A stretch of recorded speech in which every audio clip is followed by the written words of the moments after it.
Hi, I'm Arjen Lucassen from Ayreon, and you're watching the Hard Rock Show.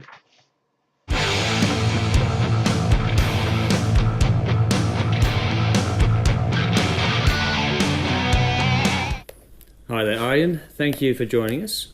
Well, thanks for having me, Andrew. As we do this interview, you're getting very close now to releasing the new Ayreon album, The Source. How excited are you to be getting this out to the world now? Well, usually this is my insecure phase. The way it works is I'm working on the album and then I'm almost finished and I think it's the best thing I've ever done. I think it's the best thing in the world. I'm gonna conquer the world with this one. But then I'm ready, I send it to the record company. I have to wait for 3 months. In those 3 months, the album gets really bad. It gets worse and worse every week. Like, oh my God, how could I ever release this? But this time, it's a bit different because we put a clip online, the first clip of the album, the day that the world breaks down. And it got 300,000 views within a week, and uh, everyone was positive. Usually on YouTube you got all these people bitching about the album, but everyone was positive. Everyone loved it. So the pre-sales have started. They're the best pre-sales ever for me and for the company, and reactions are great from journalists so far, from people who heard it. It's album of the month in like 10 magazines, front cover shit. So hey, I'm not complaining. I'm feeling pretty sure of myself this time. What dragged you back into this saga to create this prequel Ayreon album? Well, when I started Ayreon, I had no idea that it would become this big story, this big complex Ayreon universe. I didn't plan it that way. When I did the third album, there were references to the first album, and when I did the album after that, there were references, and at some point, all these albums were connected, and this whole Ayreon universe started forming that I did not plan at all. And I think with my sixth or seventh album, I'm not sure now, 01011001, yes, very nerdy. I wanted to conclude this story because it was very, very complicated, and not just for the fans, but also for me. At some point, I had to call the fans, like, "Hey, man, this guy on Mars, and he's in this Mars colony, and So basically, I finished the story there, and I told everyone the story is over. I'm not gonna go back to it. Then I did the theory of everything, which was a different story, different universe. But now I just totally lied and I got back to the story again. But actually, I think I can get away with it this time because it's a prequel this time. So you can start here. It's the source. You've handpicked a truly world-class ensemble of vocalists to appear on this album. What is it that draws you to these artists, and why did you decide to go against a previous rule that stopped you from reusing vocalists from one recording to the next?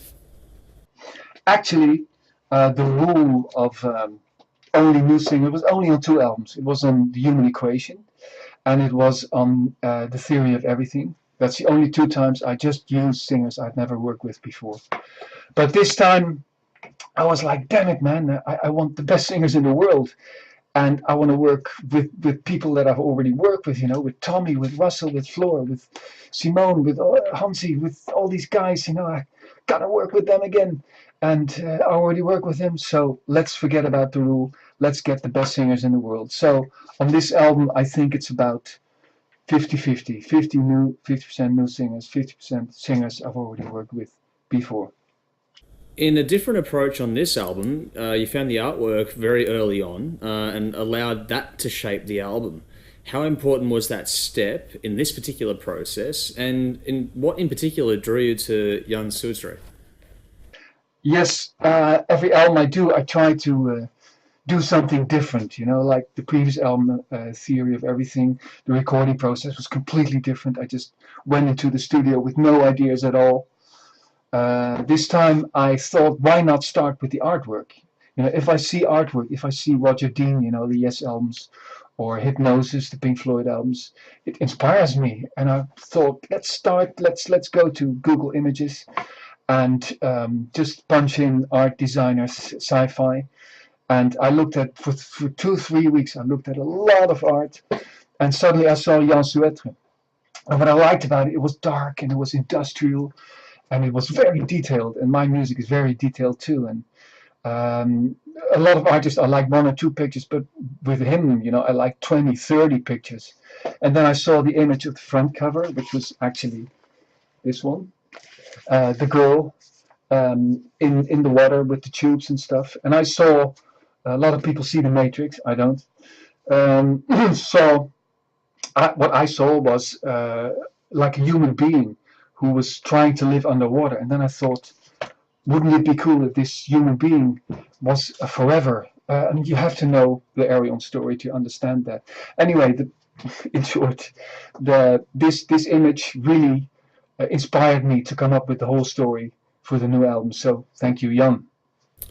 You've stated that this is your rock album and you've let the guitars become more prevalent on this. How important is it to make each album stand on its own, and how did the guitars end up taking more of a center stage on this one? Well, each album I do is a reaction to the previous album. The previous Ayreon album was The Theory of Everything. It was a very prog album. It featured members of Yes, Genesis, King Crimson, Emerson, Lake and Palmer. It was very keyboard oriented. It had all my heroes on it: Rick Wakeman, Keith Emerson, Jordan Rudess, Dream Theater. And so as a reaction, I wanted to make this album my rock album, or metal if you like, whatever. Anyway, more guitar oriented. So I got like guitar heroes like Paul Gilbert and Guthrie Govan and Marcel Koenen on it. And it's pretty heavy. I think it's a heavier album than I've done before. And also before this was my Gentle Storm album, which was a very feminine album. It had Onacon vocals, it was a love story, so it was time for some balls. How important is it to work with Ed Warby, and what was the most challenging instrument for you to play personally? Ed and me are just, we totally think the same, we have the same roots. We both like Cozy Powell and John Bonham and stuff like that. And if he drums, I just don't have to tell him what to do. If I think, I wish he would hit that cymbal there, he does. I don't have to ask him. And he's powerful and he's groovy and he's got everything I want. So it's very scary for me to work with another drummer. And he would kill me if I would do that anyway. What was the second part of the question? What was the most challenging instrument for you to play personally? Well, any instrument really, because I see myself as a composer and as a producer. That's what I do well, and I'm not much of a performer. So any instrument is challenging for me because I never practice. I hate practicing, so I really have to work for it. And why do you do it yourself, you may ask? Because I know how to get a good sound. That's one thing I can do. So if I play it myself, I can adjust the sound and play the parts that I like. So yeah, I'm not a really good performer. So there you go. Everything is challenging for me. Was any one song more challenging to put together than any of the others? Not really. I mean, I've done this for so long now. I started recording when I was 17 back in 1977, and yeah, I'm that old. I think it's quite smooth. Once I've got the ideas, then the ball starts rolling. I just need that one good idea, and then the other one comes, and the other one comes. I can't wait to go in the studio, and I can't wait to work on it. And then it's pretty smooth sailing, actually. Sounds arrogant, but there you go. You're releasing this through Mascot label group. What made you decide to sign with that label, and how does it feel to have their support? Actually, my contract with Inside Out was finished for Ayreon. So I was free to go to another one, but I liked it with Inside Out. I had no intention of leaving. Then Mascot released vinyl of one of my older albums called Guild Machine, and I went to their office and they did a great job. I had a beautiful office, nice people working there, and they asked me, "What about Ayreon?" I said, "Well, it's free, but I want to continue with Inside Out. They said, no, you should work with us. And they showed me around the office, met everyone, and they had all these great ideas. And I started to doubt because I'm like kind of a loyal person, I wanted to stay with Inside Out. But then it took me half a year to make that decision, and it was a coin on its side. I could have, but at some point, I just thought I want to try something new. I want a new start. I don't know. I did that with the Human Equation, and it worked out well.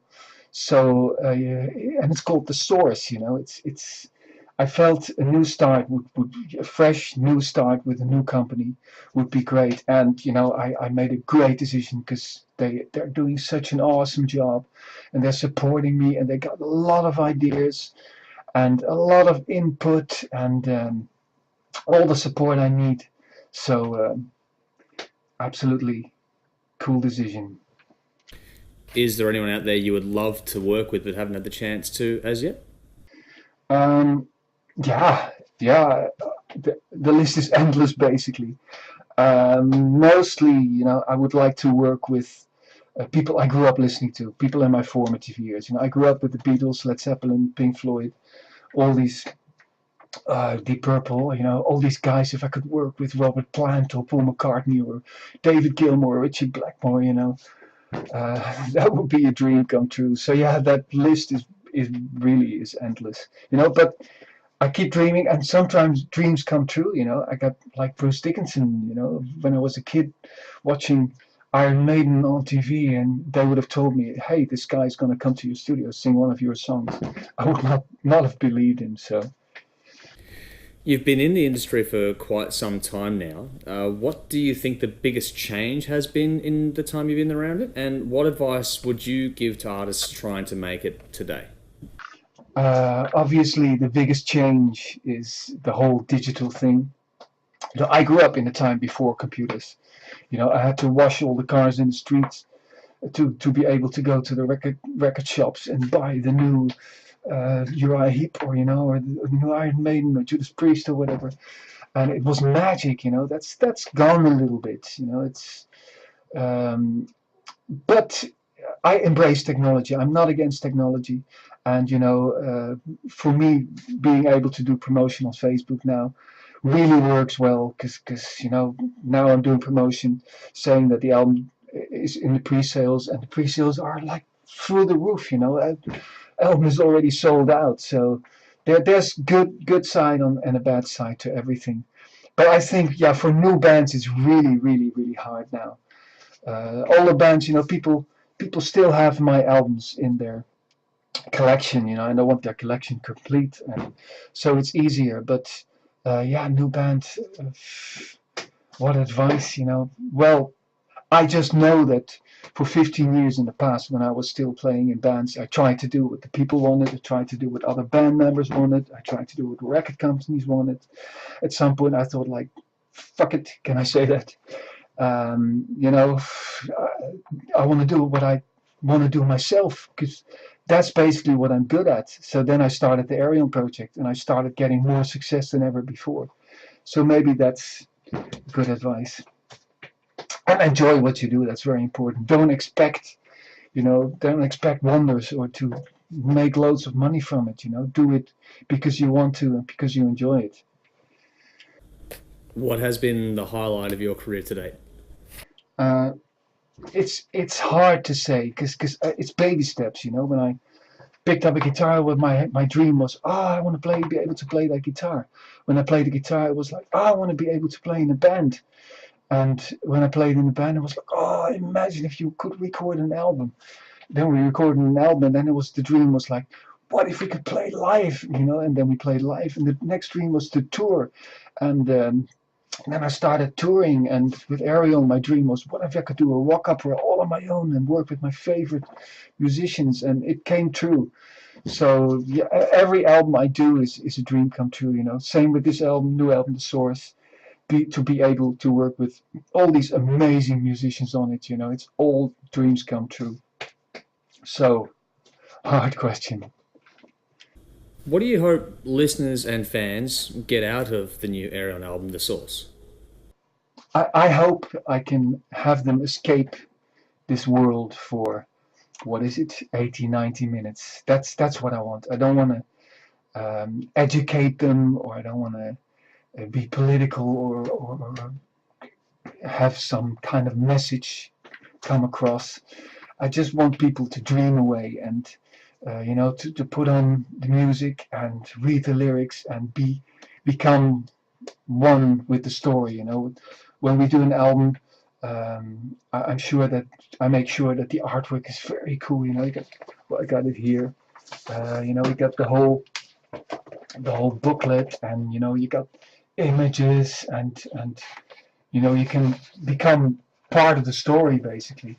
So yeah, offer escapism and just have people dream away and not think about all the shit that's happening in the world. That's what I want to do. Very simple. I'm a simple guy.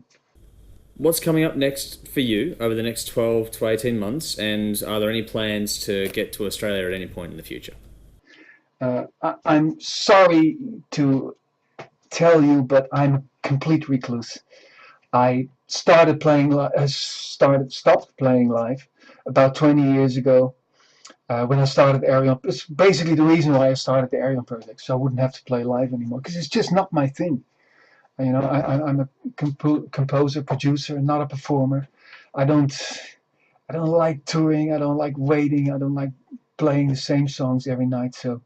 And I'm a recluse. I just want to be at home. I want to be in my studio at work, or lie in front of the TV and watch The Walking Dead, like I'm doing now. Pretty heavy this new season, by the way. But nevertheless, so yeah, no plans to tour, sorry. However, to answer the first part of your question, I'm going to actually do 3 live shows, which is the first time in 22 years or something that Ayreon will perform live. 3 shows here in Holland. It's a best of Ayreon. We're gonna have 16 singers, and we're gonna have 10 musicians. We're gonna have a big screen, big light show, lots of sci-fi effects and stuff. It's gonna be really cool, and it was actually amazing. We put it on Facebook, like, okay, we're gonna do 2 Ayreon shows, and I was hoping, like, oh, I hope we can, some people will come, and it sold out within an hour. The pre-sales, that's 6,000 tickets. So we added a 3rd show the same day, and 9,000 tickets were gone within a day.